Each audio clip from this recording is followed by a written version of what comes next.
Hello friends, welcome to global cuisine. Wow ఏమి రుచి. నేను మీ హరీష్. ఈరోజు మహిళా దినోత్సవం. ప్రతి రంగంలో కూడా తనదైన ముద్ర వేసుకుని సమాజాన్ని ముందుకు తీసుకెళ్తున్న మహిళల్ని గుర్తించి గౌరవించి అభినందించుకునేందుకు ఒక అద్భుతమైన రోజు. ఈ సందర్భంగా ఈటీవీ అభిరుచి ప్రేక్షకులందరికీ మహిళా దినోత్సవ శుభాకాంక్షలు.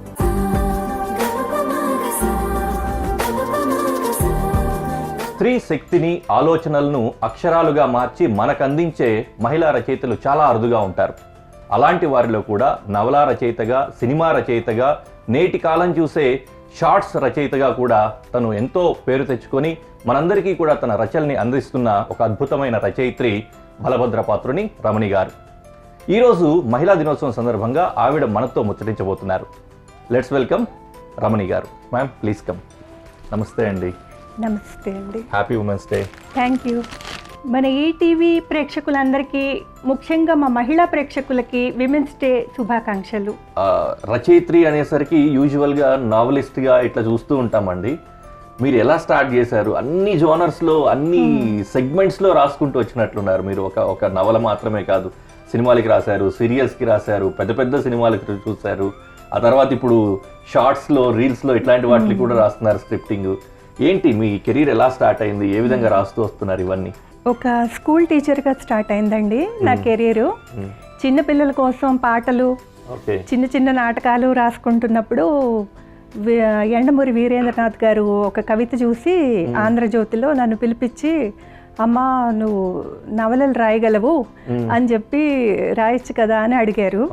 సో ఫస్ట్ నవల అలా ఆంధ్రజ్యోతిలో ఒక పోటీకి రాశాను. అలా స్టార్ట్ అయిపోయింది కెరీరు. నాకు తెలియకుండానే టీవీ మీడియాలోకి వచ్చాను.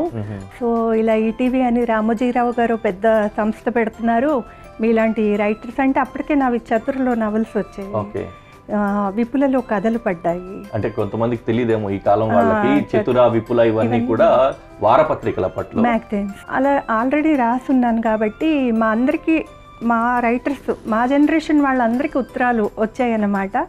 అలా ఈటీవీలోకి ఎంటర్ అయ్యాం. అలా టీవీ మీడియా తర్వాత నెమ్మదిగా మా నవలలు చదివి కొనుక్కొని, నాది ఫస్ట్ నవల రేపల్లెలో రాధ, అది శరత్ గారి డైరెక్టర్, మన హీరో బాలకృష్ణ గారు వాళ్ళ తోడల్లుడు ప్రొడ్యూసర్స్, వాళ్ళు చదివి వాళ్ళకి నచ్చి ఆ నవల హక్కులు కొనుక్కున్నారు. అలా సినిమా ఫీల్డ్లోకి వెళ్ళి ఆ తర్వాత నేను నవల హక్కులు అమ్మి ఊరుకోను, నేను అన్నిట్లోనూ పాలు పంచుకుంటా, స్క్రీన్ ప్లే చేస్తాను, డైలాగ్స్లో అన్నిట్లో నన్ను పాలు పంచుకొని ఏంటని అడిగితే వాళ్ళు సరే అన్నారు. ఆ తర్వాత డైరెక్టర్స్తో సిట్టింగ్స్ అవన్నీ చేసి అలా చేస్తూ వచ్చాను అనమాట. ఉపాధ్యాయ వృత్తిని అలా వదిలేసారా? ఉపాధ్యాయ వృత్తి నేను వదిలేద్దామా అని అనుకుంటూ ఉండగా యు ఆర్ టెర్మినేటెడ్ అని ఒక లెటర్ ఇచ్చాడు మా ప్రిన్సిపల్. దానికి కారణం కూడా ఆంధ్రజ్యోతిలో నా ముఖాముఖి వచ్చేదనమాట. అన్ని ఉత్తరాలు వచ్చేవన్నమాట. Post man మొయ్యలేకపోయేవాడు. అప్పుడు ఉత్తరాలు రాసేవాళ్ళు కదా రచయితలకి. స్కూల్లో పనిచేసేదాన్ని కదా, ఇల్లు దగ్గరే. సో అతనికి తెలుసు నేను స్కూల్లో ఉంటానని. ఓ మూట మోసుకుని వచ్చేవాడు. సో మా ప్రిన్సిపల్ కోళ్ళు మడిపోయింది. అసలు నువ్వు కథలు రాస్తున్నావా, పిల్లలకి చదువు చెప్తున్నావా, అసలు నీ ఉత్తరాలు ఏంటి, నువ్వు ఇంత ప్రముఖ పేరు తెచ్చుకుంటుంటే ఈ స్కూల్ ఎందుకు నీకు అన్నట్టుగా కొంచెం అలిగి యు ఆర్ టెర్మినేటెడ్ అన్నాడు. అది నాకు మొదటి సోపానం. అతనికి నేను చాలా కృతజ్ఞురాలనై ఉండాలి. నేను ఇంకా ఫుల్ టైం మీడియాలోకి వచ్చేసా. ఏ ఊర్లో అండి? అన్ని హైదరాబాదే అండి. చాలా చాలా సంతోషం అండి. మీరు వచ్చి మాట్లాడుతుంటే నాకు కూడా అనిపిస్తుంది ఏ విధంగా ఉంటుంది అనేది. అయితే మహిళా దినోత్సవం రోజు ఇలా ఒక సక్సెస్ఫుల్ మహిళతో మాట్లాడడం చాలా ఆనందంగా ఉంది. దాంతోపాటుగానే చక్కటి ఒక డిష్ కూడా, ఒక పదార్థాన్ని కూడా వండుకోవాలి కదా. యూజువల్గా పండగ రోజు ఈరోజు ఒక స్వీట్ తయారు చేసుకుందాము. మనం తయారు చేసుకోబోతుంది రసమలై. రసమలైకి కావాల్సిన పదార్థాలు చూద్దాం. బాదాం, పిస్తా, కుంకుమ పువ్వు, పంచదార, యాలుకలు, పన్నీర్. ఇది రసమలైలో పాల కోసం కావాల్సిన మరికొంచెం పంచదార, అలాగే పాలు. రసమలైని 3 పద్ధతుల్లో, అంటే 3 రకాలుగా, 3 విభాగాలుగా చేస్తాం. ఒకటి ఏంటంటే పన్నీర్ని మ్యాష్ చేసుకొని ఉండలుగా తయారు చేసుకుంటాము. రెండోది దాన్ని ఉడికించుకోవడానికి పంచదార పాకం చేసుకుంటాము. మూడోది దాన్ని నానబెట్టుకోవడానికి ఊరబెట్టుకోవడానికి పాలతోటి సాస్ తయారు చేసుకుంటాం. సో ఈ 3 కలిపి చేయాలన్నమాట. ఈ పదార్థాలన్నీ చేసుకోవడానికి 2 వేరు పాత్రలు తీసుకున్నాను నేను. ఇందులో ఏమో పాలు కాచుకుందాం, ఇందులో ఏమో నీళ్లు కాచుకుందాం, అంటే పంచదార పాకం కోసం. ఫస్ట్ రెండిటి కింద పొయ్యి వెలిగించేస్తున్నాం.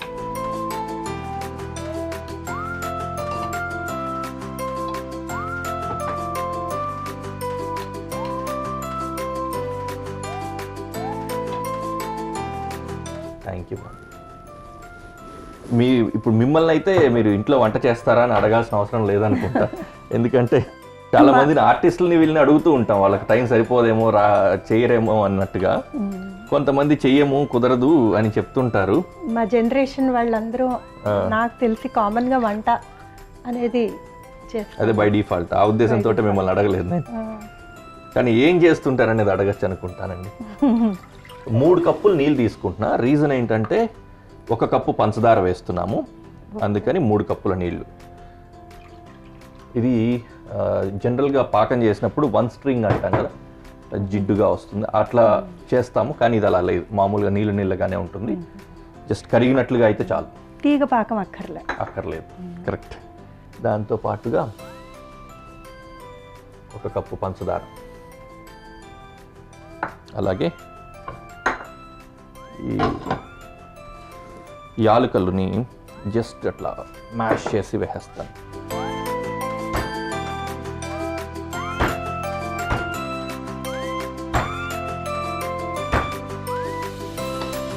ఇంత పొందిక వంట చేసే మగవాళ్ళని చూద్దాం నాకు అరుదు.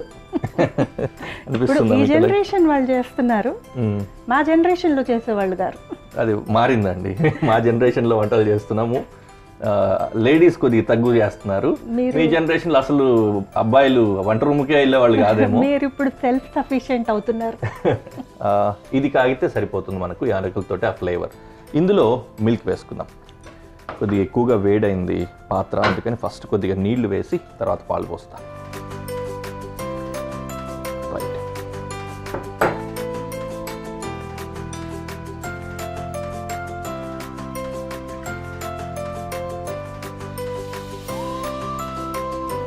మనకి ఏ పాలైనా పర్వాలేదా? కొద్దిగా చిక్కటి పాలు తీసుకుంటే బాగుంటుందండి, ఫ్యాట్ ఎక్కువగా ఉన్నవి ఇట్లాంటివి. మనం దీన్ని బాగా దగ్గర చేస్తాం, కండెన్సేట్ చేస్తాము. ఆ దగ్గరికి వచ్చినప్పుడు బాగా చిక్కటి పాలు అయితే తొందరగా దగ్గరికి వస్తాయి. ప్లస్ ఫ్యాట్ ఉంటే మనకు టేస్ట్ మంచిగా వస్తుంది. రబడీ వచ్చేస్తాం కదా, ఇంచుమించుగా ఆ విధంగా రావాలి మనకి ఇది. కాబట్టి బాగా చిక్కటి పాలు తీసుకోవాలి. Thank you. ఆ విధంగా మీరు ఫస్ట్ నవల ఆ విధంగా రాశారు. నవల ఏదండి, మీరు ఏ విధంగా రాశానని చెప్పన్నారు? యండమూరి వీరేంద్రనాథ్ గారు చెప్పిన తర్వాత రాయడం మొదలెట్టారా? జ్యోతికి ఒక సీరియల్ రాసా ఫస్ట్. సైమల్టేనియస్గా ఇటు ఈటీవీ సీరియల్ అనూహ్య, అటు రేపల్లిలో రాధా షూటింగ్ ఒక్కటేసారి. ఒక్కటేసారి వీళ్ళు కూడా వచ్చి హక్కులు అడిగారు, నేను మాటలు రాస్తాను అని చెప్పేశాను. అలా చెప్పే ముందే ఒక ఇన్సిడెంట్ జరిగింది. నాకు ఈ లెఫ్ట్ లెగ్ ఒక రకంగా ఫుట్ డ్రాప్ అంటారు, ఫుల్గా యాంకిల్తో సహా పడిపోయి నేను బెడ్ మీద ఉన్నా. ఆపరేషన్ అయింది స్పైనల్ కార్డ్కి. బెడ్ మీద 3 months బెడ్ రెస్ట్ చెప్పారు నాకు. ఆ బెడ్ రెస్ట్లో ఉన్నప్పుడే ఈటీవీ వాళ్ళు వచ్చారు, అక్కడ ప్రొడ్యూసర్ గారు వచ్చారు, ఎంఆర్వి ప్రసాద్ గారు. సో ఇద్దరికి నేను ఇదే చెప్పా, అదేంటమ్మా బెడ్ మీద ఉన్నావు, నువ్వు ఎలా రాస్తావు అంటే, మీరు పని ఇవ్వండి నేను లేచేస్తాను అని చెప్పా. 3 months లోపల నేను లేచి 2 షూటింగ్స్కి వెళ్ళా. ఇండస్ట్రీలో మహిళలు ఉన్నా కూడా పర్టికులర్లీ రైటర్స్ ఫీల్డ్లో కానీ ఈ విధంగా అందులోనూ స్క్రీన్ రైటర్స్ ఇవన్నీ చేస్తున్న వాళ్ళు కొద్దిగా తక్కువ మంది. ఇది మీరు ఇది అనుకోకుండా వచ్చిందని అనుకుంటున్నారా, లేకపోతే దాన్ని మీరు అది ఛాలెంజింగ్గా తీసుకొని ముందుకెళ్తున్నారా? ఏంటి మీ ఉద్దేశం ఏంటి? అంటే మేమందరం ఒక ఆరాధనతోటి చూసిన ఎద్దనపూడి సులోచనారాయణ గారు కానీ, ముప్పాళ్ల రంగనాయకమ్మ గారు కానీ, కోడూరి కౌసల్య గారు కానీ, వాళ్ళందరి పేర్లు మీరు విని ఉంటారు, బహుశా మీ అమ్మల నోట్లోంచి విని ఉంటారు. లేదు, ఇప్పుడు కూడా జర్నలిజం ఫీల్డ్ లో ఉన్నప్పుడు వాళ్ళు చదివిన వాళ్ళ గురించి చెప్తూ ఉంటారు. గొప్ప గొప్ప రచయిత్రులు వీళ్ళంతా నవలలు రాశారు. వీళ్ళ నవలలు హక్కులు ఇచ్చేశారు, కానీ వీళ్ళు ఎప్పుడు సినిమాలకు వెళ్ళి పనిచేయాలని అనుకోలేదు. ఎద్దనపూడి గారు మాత్రం 1-2 సినిమాలకి ఆవిడ స్క్రీన్ ప్లే వైపు పనిచేశారు. దీంట్లో పంచదార వేస్తారు. నాకు అది కొంచెం ఛాలెంజింగ్గానే తీసుకున్నా. నేను మాటలు కూడా బాగా రాస్తాను కదా, ఎందుకంటే నా నవల చదివితే మొత్తం సంభాషణలు ఉంటాయి, స్క్రీన్ ప్లే ఉంటుంది, కళ్ళకు కట్టినట్టు ఉంటుంది నా నవల చదువుతుంటే. అట్లాంటప్పుడు నేను స్క్రీన్ ప్లే చేయొచ్చు కదా, నేను డైలాగ్స్ రాయొచ్చు కదా అని ఈ 3 ప్రక్రియలు నేను చేస్తూ వచ్చాను. దీంట్లో కుంకుమ పువ్వు కూడా వేస్తున్నాను, వీళ్ళకి కూడా చెప్పాలి అందుకని చెప్తూ వేస్తున్నాను నేను. అవును, ప్రేక్షకులకు తెలియాలి కదా మీరు ఏం చేస్తున్నాము. ఇప్పుడు నేను కూడా నేర్చుకుంటున్నా, చేస్తా. ఓ ప్లీజ్, వెళ్ళాక తప్పకుండా మేడం. అలాగే ఈ డ్రై ఫ్రూట్స్ని కూడా కొద్దిగా చాప్ చేసి వేసేసుకుందాం. మీరేమన్నా ఛాలెంజెస్ ఫేస్ చేశారా అండి? మామూలుగా మహిళలకి ఛాలెంజెస్ ఉంటాయి, ఏ ఫీల్డ్లో అన్నా ఛాలెంజెస్ ఎదుర్కోవాలి. కాల పరిమితి లేకపోవడం, తర్వాత షూటింగ్స్ కూడా అటెండ్ అవ్వాల్సి రావడం, తెల్లారుజాము నుంచి మొదలు పెడతారు, ఇవన్నీ కూడా టైమింగ్స్ కంఫర్ట్ లేకపోవటం, తర్వాత అందరూ పురుషులే ఉండి మనం సిట్టింగ్లో కూర్చుని డైరెక్టర్ ప్రొడ్యూసర్ ముందు అన్ని విషయాలు మనం డిస్కస్ చేయగలగడం. ఇప్పుడు సినిమా అన్నాక శృంగారం ఉంటుంది, సినిమా అన్నాక వైలెన్స్ ఉంటుంది, సినిమా అన్నాక ఎన్నో ఉంటాయి కదా, అవన్నీ మనం డిస్కస్ చేయగలగడం నా అదృష్టం అనుకోవాలేమోనండి. నా డైరెక్టర్లు అందరూ కూడా శరత్ గారు, చంద్రసిద్ధార్థ, విఎన్ ఆదిత్య, వీళ్ళందరూ కూడా ఈ చిన్నవాళ్ళందరూ నన్ను అక్క అని పిలిచేవాళ్ళు. అట్లా నాకు ఒక మంచి దారి ఏర్పడిందనమాట. ఎప్పుడు నేను ఇది నా ఫీల్డ్ కాదు, ఇది నేను రాకూడని రంగం అని ఒక్కరోజు కూడా ఫీల్ అవ్వలే. ఈటీవీ లాంటి సంస్థలో ఎంత నిర్భయంగా, ఎంత ఆనందంగా పనిచేసుకున్నామో మేము. మాటలు, స్క్రీన్ ప్లే అవన్నీ. సుమన్ గారికి కూడా ఆయన కథలకి నేను పద్మవ్యూహం వాటికి మాటలు రాసింది నేనే. అది నేను చాలా గర్వంగా చెప్పుకుంటాను. నైస్ అండి. ఇది కొద్దిగా చాప్ చేసుకుంటున్నాను. హరీష్ గారు ఇది ఒక్క పొంగొస్తే చాలా. లేదండి, పాలు బాగా ఇమరాలండి. ఓకే, ఇవి కూడా వేసేస్తున్నా. బాదం కొద్దిగా తీసుకున్న తర్వాత గార్నిష్ కోసం, అలాగే పిస్తా కూడా చేసుకున్నాం.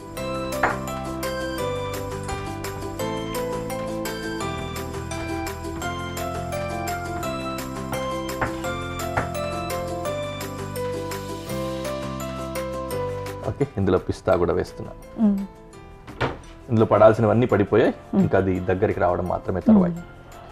సో ఈ మిగిలిన పిస్తా ఇంకా బాదం రెండింటిని కూడా గార్నిష్ కోసం పక్క తీసుకుంటాం.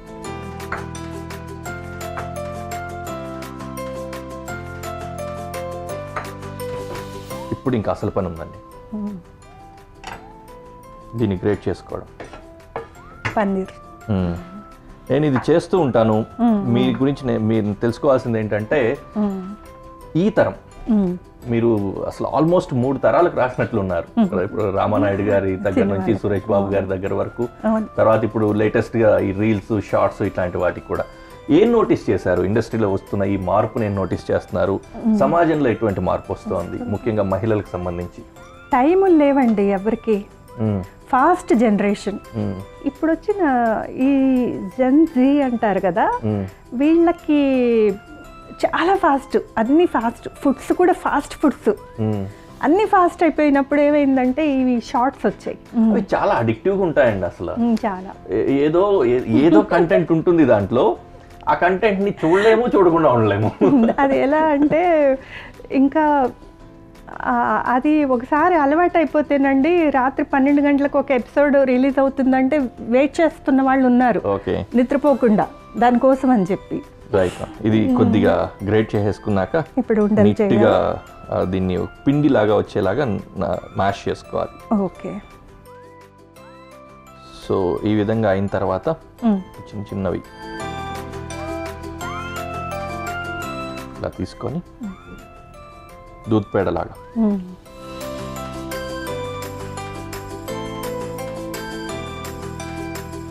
ఈ విధంగా చేసుకోవాలి. ఫ్లాట్ని ఇట్లా పగుళ్ళు వస్తాయి, కొంచెం వచ్చినా కూడా పర్లేదు, లేదంటే ఈ విధంగా సైడ్ నుంచి ట్యాప్ చేసుకొని కవర్ చేసుకోవాలి. చిన్నవే చేసుకోవాలి కొంచెం, ఎందుకంటే ఉడికిన తర్వాత మళ్ళీ ఇవి కొద్దిగా ఉబ్బుతాయి ఈ విధంగా. సో మళ్ళీ ఇప్పుడు మీరు డైలీ సీరియల్ లాగా అన్నిటిని ఏం చూస్తారులే, కానీ ఈ విధంగా మిగతావన్నీ చేసుకొని ఉడికించేసుకుందాం. సో అన్నీ ఈ విధంగా చేసేసుకుందాం. ఇటువైపు ఈ బాసుంది బాసుంది కదా రబడీ అంటాము, కొద్దిగా పల్చటి రబడీ అనుకో, అదే అది రెడీ అయిపోయింది. ఇటు పాకం కూడా కాగుతోంది కదా, దగ్గరగా పెట్టుకుంటాను.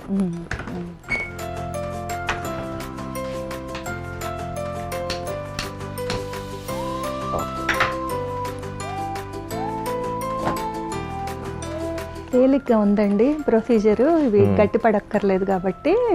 చాలా మంది నాకు మన షో చూసిన వాళ్ళు కూడా చెప్తూ ఉంటారు, చాలా తేలిగ్గా చేసేస్తారండి మీరు, 5 నిమిషాల్లో వంట అయిపోద్ది ఎలాగా అంటుంటారు. విషయం ఏంటంటే ప్రీ కుకింగ్ ప్రాసెస్ ఉంటది కదా, అదన్నీ రెడీగా చేసుకుని ఆడ పెట్టుకుంటాం కాబట్టి ఈజీగా అయిపోతుంది. అన్ని చేయాలంటే టైం పడుతుంది. చేసే ప్రొసీజర్ కొంచెం తేలిగ్గా చేయొచ్చు, మనం కూడా చేయొచ్చు అనే ధైర్యం వస్తుంది. అవును. దీన్ని మూత పెట్టి ఉడికించుకుందాం హై ఫ్లేమ్లో. మీ ఫేవరెట్ జోనర్ ఏంటండి? నాకు కామెడీ ఇష్టం అండి. ఓకే. నేను అందరి బంధువయ్య సినిమా మీరు ఎప్పుడన్నా చూడండి టైం దొరికితే, అది చాలా సీరియస్ విషయాల్ని కూడా మేము ఎంత లైటర్ వేలో చెప్పామంటే కామెడీ సినిమా అయ్యే అది. కానీ మంచి డైలాగ్ చెప్పండి మీరు, ఆ విధంగా కామెడీ డైలాగ్ ఒకటి మీరు రాసిందే గుర్తొస్తే చెప్పండి. అందరి బంధువయ్యలో నరేష్ సర్వానంద్ తండ్రి కొడుకులు అనమాట. సో సర్వానంద్ అడుగుతూ ఉంటాడు అనమాట, ఆ కనిపించే పొలాలన్నీ మనమే కదా నాన్న అని అడుగుతూ ఉంటాడు. అంటే అవన్నీ మనవేరా, కానీ ఈ మధ్య మన రమణగాడి చదువు కోసం కొన్ని అమ్మాల్సి వచ్చింది అంటాడు.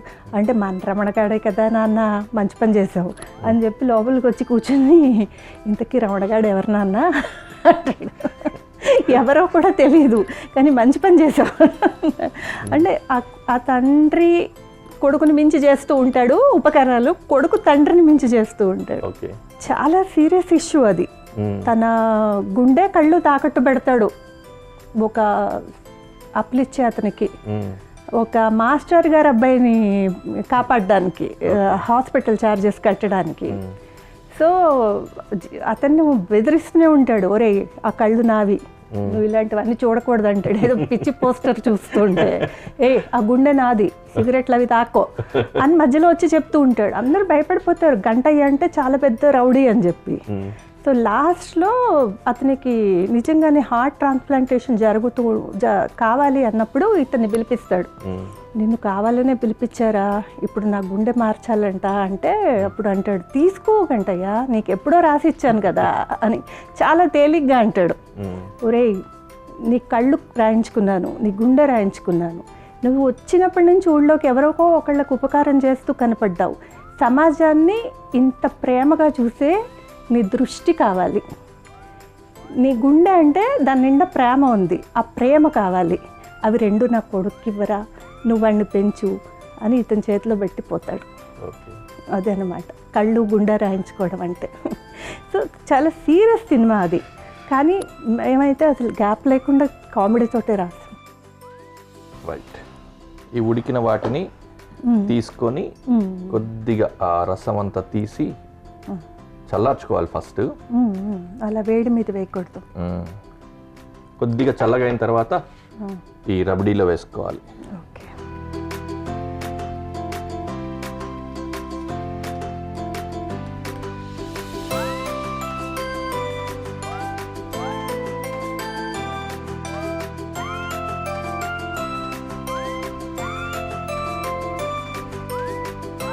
మీరు సాధారణంగా సినిమా సెట్లకి ఆర్టిస్టులు పర్టికులర్లీ సెట్లోకి తీసుకెళ్ళి అందరికీ షేర్ చేసుకొని తినడాలు ఇట్లాంటివన్నీ చేస్తుంటారు. మీరు కూడా ఏమైనా చేస్తారండి అట్లాంటివి? కరెక్ట్గా అడిగారండి. మా విఎన్ ఆదిత్య తమ్ముళ్ళలాగా అనమాట నాకు డైరెక్టర్.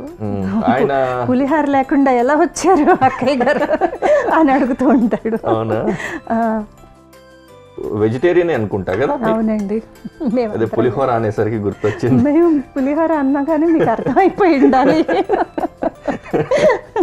రామనాయుడు గారు కూడా నేను చేసిన గుత్తి వంకాయ కూర అవన్నీ అడిగి చేయించుకునేవారు. మామిడికాయ కొబ్బరికాయ పచ్చడి సెట్కి తీసుకెళ్లేదాన్ని.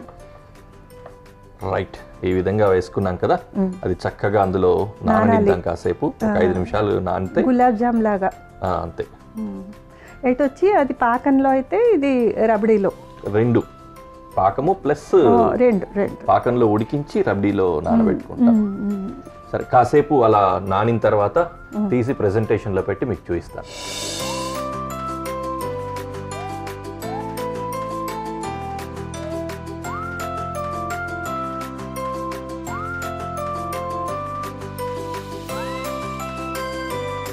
చక్కగా ఉంది కదండి.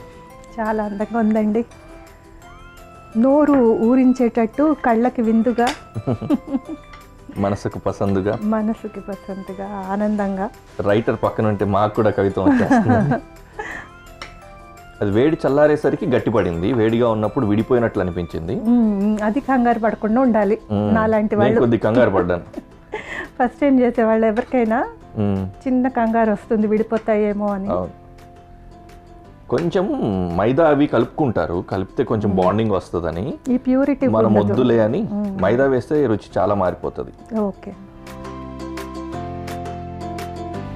ఓ, నాకు ఇస్తున్నారా? Thank you so much.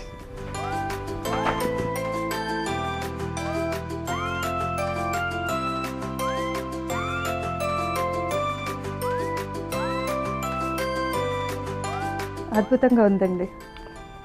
అవును, బాగుంది. అసలు స్వీట్ షాప్స్లో కొంటాము, దానికి పోలికే లేదు. ఇదే చాలా బాగుంది. చూసారా, మొత్తం తినేస్తున్నాము. బాగుంది, చక్కగా. చాలా థ్యాంక్స్ అండి, వచ్చి మీ అనుభవాల్ని, అనుభూతుల్ని పంచుకున్నారు. మహిళా దినోత్సవం రోజు ఒక ఇన్స్పిరేషన్ కూడా మీరు నిజానికి. థ్యాంక్ యూ సో మచ్ ఇక్కడికి వచ్చినందుకు. మీరు ఇలాగే ఇంకా వేరే వేరే మాధ్యమాల్లో కూడా మీ రచనలను అందిస్తూ ఉండండి, ఇన్స్పైర్ చేస్తూ ఉండండి అందరినీ. నేను కూడా కృతజ్ఞతలు చెప్పుకుంటున్నానండి ఈ టీవీ అభిరుచి ఛానల్కి. మన ఆహా ఏమి రుచి, వావ్ ఏమి రుచి, వావ్ ఏమి రుచి. మరొకసారి ఈటీవీ అభిరుచి ప్రేక్షకులందరికీ కూడా అంతర్జాతీయ మహిళా దినోత్సవ శుభాకాంక్షలు. నెక్స్ట్ ఎపిసోడ్లో మళ్ళీ కలుద్దాం.